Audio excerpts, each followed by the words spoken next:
Assalamu alaikum.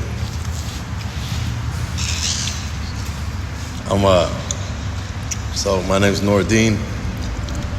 I'm originally from the East Coast, from Washington, D.C. And I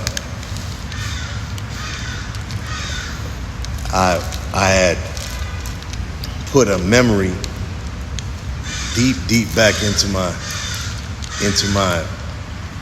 brain in a place where I didn't have access to it, you know. It was my first memory, and it took me to go through some very serious trials and tribulations to be able to recapture that space. That first memory was me sitting in the grass, looking up at the sky, and looking at the wonders of this world, the bees and the different flowers and the different aspects of creation, and thinking to myself, there is a God. And in that space, I came up in this space of being in a Muslim household, but not being raised truly as a Muslim. I didn't know how to pray. I didn't know. I didn't eat pork. I didn't eat pork. And I told people that I was Muslim. If anyone ever asked me, I was a Muslim. But any of the mannerisms or behaviors of the Muslim, whether it be praying or fasting Ramadan or any of that, they were foreign to me. I was raised in the space of Jahiliyyah, in the space of the dunya. And so as I was engaged in that space and deep in that space, I remember about 6 or 7 months before I end up catching my fair beef and going to federal prison, I ended up turning to a friend and telling him, A'udhu billah, may Allah protect me from that, but telling him that there was no heaven nor hell, that hell is on earth, and that if we want heaven, we got to take it. We got to make it for ourselves here. And I realize now that is a deviance that exits you from the fold of Islam. It's a shirk. It's a major form of disbelief.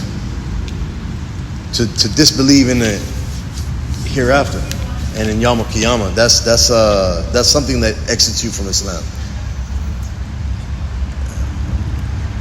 In that space, I ended up about 6 months later being incarcerated. And when the first cell that I went to, there was a young brother, and when I walked into the cell, I saw him. He was reading Quran, and so I'm looking at him. Says, "Assalamu alaikum, you Muslim?" He's like, "Yeah, I'm Muslim." So, "Wa alaikum salam, yeah, I'm Muslim." I said, "That's Quran?" He was like, "Yeah, you Muslim?" And I explained to him, "Yeah, I'm Muslim." And he reached into his bin and he grabbed another Quran and he passed it to me. He said, "Here, Akhi, here." He gave it to me. That was the first Quran that I had ever read, and I read that within about 3 days. I read the whole Quran. I couldn't put it down. And so I end up getting moved to another unit, and when I got to the next unit, the brothers had already established the salah in the unit. So here I am, I'm praying, I'm going to Jummah in the jail. I've got my Quran, and I'm learning the prayer. Brothers teaching me the prayer, etc. And so I end up getting into it with an officer on that unit. And because I got into it with the officer and I was very aggressive with him, he felt like not only did he send me to the SHU, but he in his report he felt like he felt threatened by me. So I ended up doing 14 months in the SHU.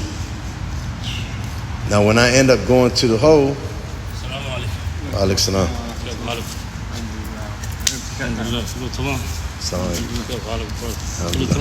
So when I end up going to the hole, they put me in the corner pocket. Literally, we call it the hole the corner pocket in the feds, you know.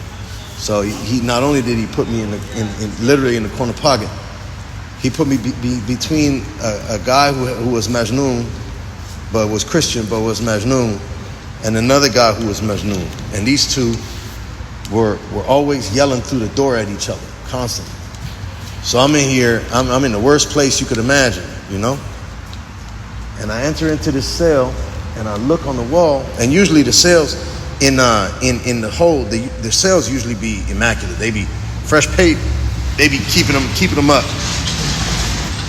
And here I am, I'm in this cell, and I look on the walls, and it's all this writing. And I start reading it, and it's a Senegalese brother who had been, this is 2004. So this is right after 9/11. They rounding up everybody, taking them to get deported. A lot of Muslims, you know, and so the Senegalese brother had written all over the wall his whole little manifesto. I'm a student here. They took my visa. They held me in this hole in this cell for 6 months. They finally going to deport me. Please contact my mother. And then I go over and I see on the wall right above the bunk. I see he had drawn in a calligraphy. He had drawn on the wall Allah, and about 1 foot tall and about 2 feet wide. And I'm like, wow, alhamdulillah. And then I lay down in the bunk and I look up at the ceiling and I see again, boom, Allah. And the ceiling is 10 feet high. How he got up there, I have no idea. But he got up there and he drew in the same calligraphy Allah. And as I'm making my bed, I look on the bunk underneath me, and he had written again Allah. And I'm just thinking to myself, man, I'm looking around and I'm seeing the process, you know. I'm seeing the process. I'm seeing not only my disbelief, and then I'm seeing how everything spiraled out of control, and I end up in prison, in jail, and I see that as soon as I get there, Allah is there. You know what I mean? He there through his mushaf. You know what I mean? Through the Quran, and then he there in a space of helping me to learn what I had been missing and where I had gone astray. And then he's presenting himself even in the most difficult space, in the hole. He's presenting himself directly, like Allah got you, like Allah got me. You know what I mean? Allah subhanahu wa ta'ala got me. For surely he did. And so here I am, I'm in this space, and I'm realizing, man, that this is a space that I needed to be. That Allah had brought me to this space for a reason. And so in that space, I ended up, my mother had sent me from the Islamic Center of Washington, D.C., she sent me a book on Arabic letters and the harufs of the Arabic language. And I was able to start to learn how to read Quran by way of learning how to say those letters, each one by one. And I ended up being able to read Quran in a very early stage.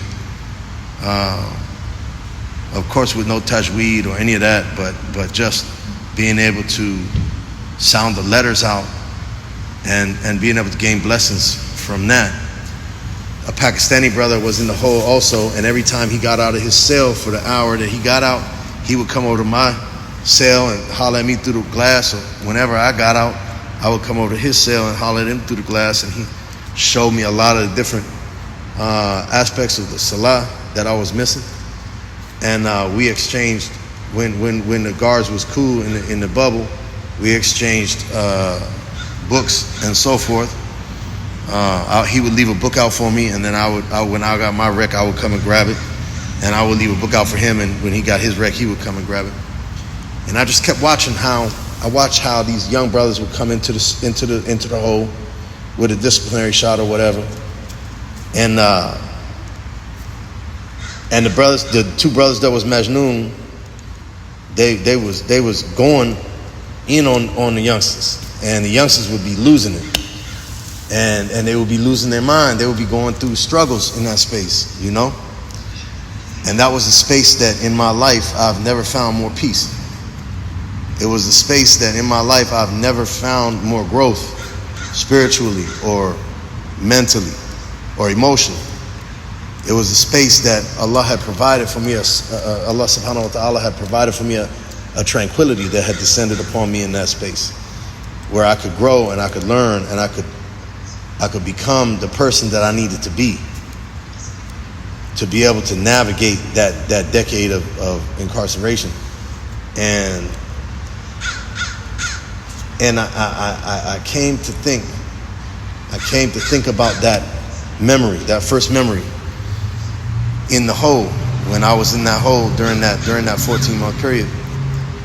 And I realized exactly what had happened.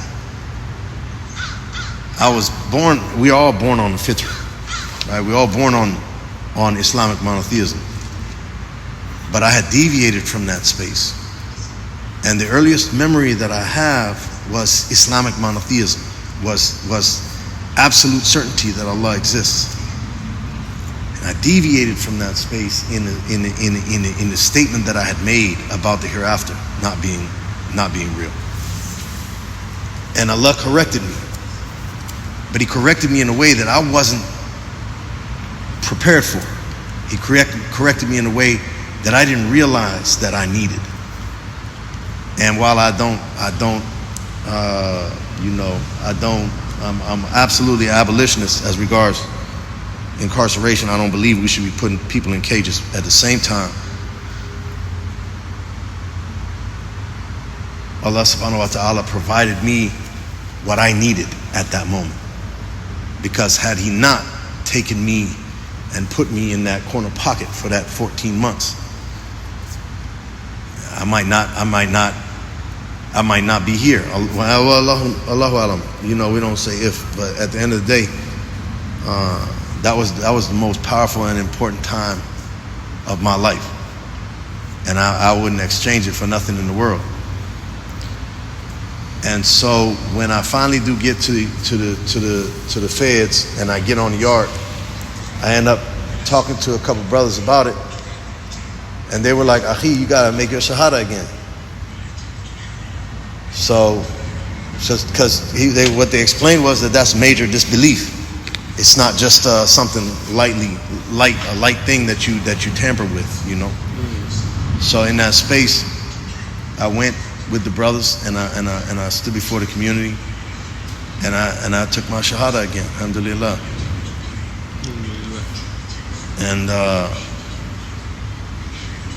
And life has been beautiful ever since. Assalamu alaikum. That's it right there. Alhamdulillah.